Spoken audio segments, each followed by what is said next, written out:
मुस्लिम समुदाय में अगर किसी ने जन्म लिया है तो उसके लिए जीवन में कम से कम एक बार हज यात्रा पर जाना अनिवार्य माना जाता है। मक्का में हज पर जाने वाले मुस्लिमों को हाजी कहा जाता है। यहाँ मुसलमानों के पवित्र धर्म स्थल काबा पहुंचकर हज यात्री परिक्रमा करते हैं और काबा की पूर्वी कोने में लगे काले पत्थर को चूमते हैं।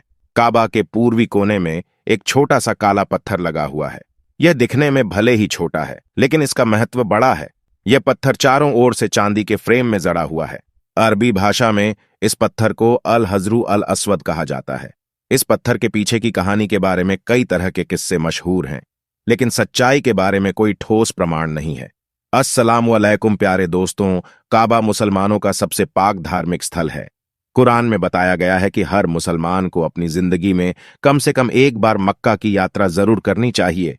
मक्का में ही काबा स्थित है। काबा खुदा का घर माना जाता है। कहते हैं काबा जहां पर बना है वह पृथ्वी का केंद्र बिंदु है।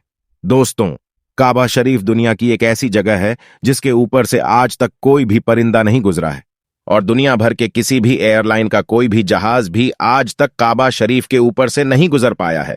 कुदरती तौर पर अल्लाह तबारक व तआला ने काबा शरीफ की डायरेक्शन ही ऐसी रखी है कि कभी भी चांद और सूरज भी काबा शरीफ के ऊपर से नहीं गुजर पाते हैं। आखिर उसकी ऐसी क्या वजह है कि जिसकी वजह से काबा शरीफ के ऊपर से कोई भी जहाज या परिंदा नहीं गुजर पाता है, और अगर कभी कोई गुजरने की कोशिश भी करता है तो उसको या तो कुदरती तौर पर वहां से धकेल दिया जाता है या फिर वह जलकर तबाह और बर्बाद हो जाता है। अल्लाह तबारक व तआला ने काबा शरीफ में ऐसी क्या खास बात रखी है जिसकी वजह से काबा शरीफ के ऊपर से कोई भी जहाज या परिंदा नहीं गुजरता? आज की इस वीडियो में हम आपको उसी के बारे में जानकारी देने वाले हैं और साथ ही साथ हम आपको यह भी बताने वाले हैं कि जब एक बार किसी हवाई जहाज ने काबा शरीफ के ऊपर से गुजरने की कोशिश की तो उस जहाज के साथ में क्या हुआ, उसके बारे में जानकर आप भी हैरान हो जाओगे। इसलिए आज का ये वीडियो आप सभी के लिए बहुत ही ज्यादा खास है। आप इस वीडियो को आखिर तक जरूर देखें। और सबसे पहले, अगर आपको भी काबा शरीफ से मोहब्बत है तो कमेंट सेक्शन में अल्लाहू अकबर जरूर लिखे। तो चलिए शुरू करते हैं। दोस्तों, इस्लाम में मक्का और मदीना को जन्नत का दरवाजा माना गया है। इसलिए हर मुसलमान अपनी जिंदगी में एक बार मक्का और मदीना में जाने की ख्वाहिश जरूर रखता है और काबा शरीफ का तवाफ करना चाहता है, क्योंकि यह वही जगह है जहां पर हज मुकम्मल किया जाता है। मगर हैरानी की बात यह है कि पिछले कुछ दिनों से सोशल मीडिया पर एक पोस्ट बड़ी तेजी के साथ में वायरल हो रही है, जिसमें यह बताया जा रहा है कि काबा शरीफ के ऊपर से दुनिया का कोई भी जहाज या कोई भी परिंदा नहीं गुजर सकता। मगर दोस्तों, इस बात को लेकर कुछ लोगों का कहना है कि यह सरासर गलत और झूठ है। काबा के ऊपर से जहाज भी गुजरता है और परिंदे भी काबा के ऊपर से उड़कर गुजरते हैं। इस तरह से कुछ लोग इस बात को गलत बता रहे हैं, मगर हम आपको बता देते हैं कि यह झूठ और गलत नहीं है, बल्कि बिल्कुल सच है। आज तक कोई भी जहाज काबा शरीफ के ऊपर से गुजर नहीं पाया है।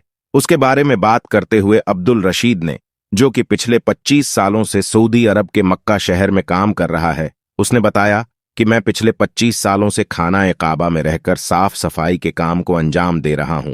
मैंने आज तक किसी भी जहाज को काबा के ऊपर से गुजरते हुए नहीं देखा और ना ही मैंने आज तक किसी परिंदे को काबा के ऊपर से गुजरते हुए देखा।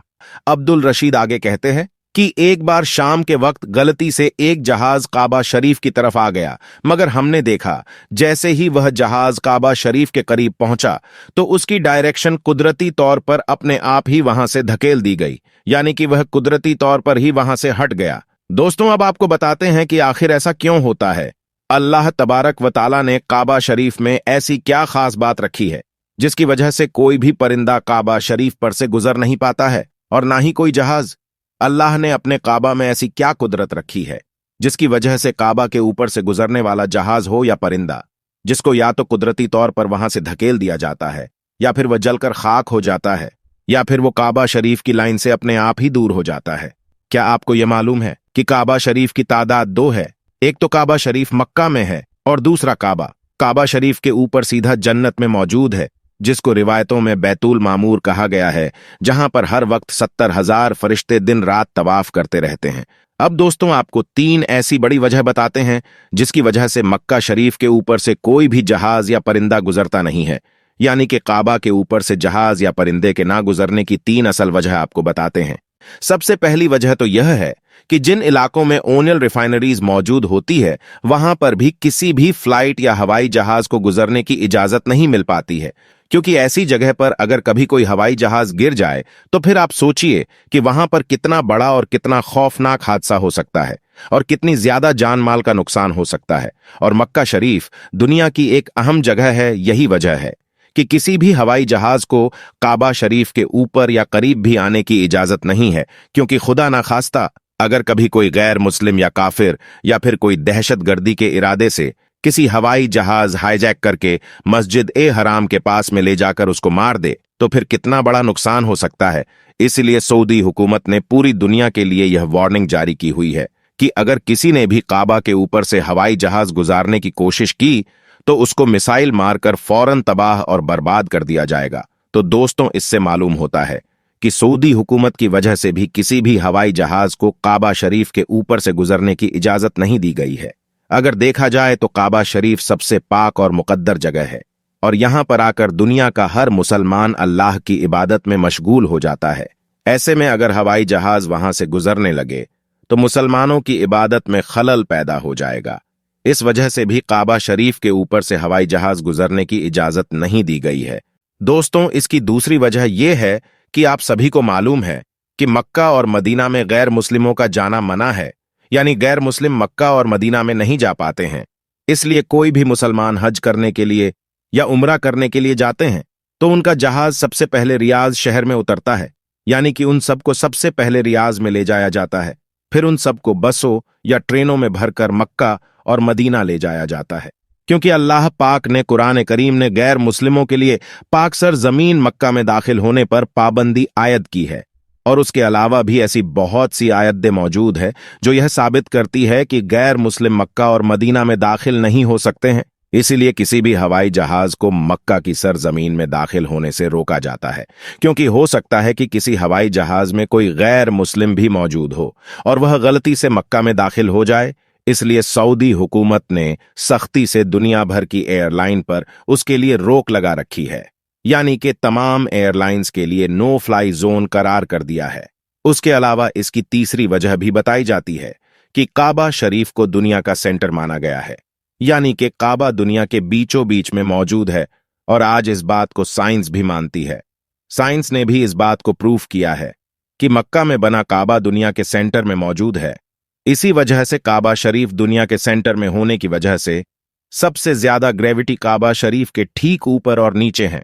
उसकी वजह से यह होता है कि अगर कोई परिंदा या हवाई जहाज काबा शरीफ के ऊपर से गुजरने की कोशिश करता है तो ग्रेविटी की वजह से वह परिंदा और हवाई जहाज अपने आप ही काबा शरीफ की लाइन से दूर हो जाता है। इसका मतलब यह हुआ कि काबा शरीफ के ऊपर कोई भी चीज, चाहे वह परिंदा हो या हवाई जहाज हो या फिर और कोई चीज हो, वो अल्लाह की कुदरत से अपने आप ही काबा के ऊपर से हट जाती है। उस चीज को कुदरती तौर पर भी वहां से धकेल दिया जाता है, यानी कि उस चीज को अल्लाह की कुदरत से हटा दिया जाता है। यही वजह है कि काबा के ऊपर से कोई भी परिंदा या हवाई जहाज नहीं गुजर पाता। अगर कभी कभार कोई परिंदा या हवाई जहाज काबा के ऊपर से गुजरने की कोशिश भी करता है तो या तो उसको वहां से धकेल दिया जाता है या फिर वह जलकर खाक हो जाता है। इस बात को आप ऐसे समझिए कि अगर हमारे पास में कोई चुंबक है और हम उस चुंबक के पास अगर किसी लोहे की चीज को लेकर आ जाते हैं तो वो चुंबक अपने आप ही उस लोहे की चीज को अपनी तरफ खींच लेती है। उसी तरह से अगर कोई चीज काबा के ऊपर से आती है तो वो आकर्षण की वजह से हट जाती है। दोस्तों, यही वजह है कि सऊदी हुकूमत ने काबा शरीफ के ऊपर से हवाई जहाज के गुजरने पर पाबंदी लगा रखी है। इसी वजह से किसी भी किस्म का हवाई जहाज आज तक काबा के ऊपर से नहीं गुजरा है। दोस्तों, याद रखिए, अभी तक कोई भी हवाई जहाज काबा शरीफ के ऊपर से ना ही गुजरे हैं और इंशाअल्लाह ना ही कभी गुजरेगा।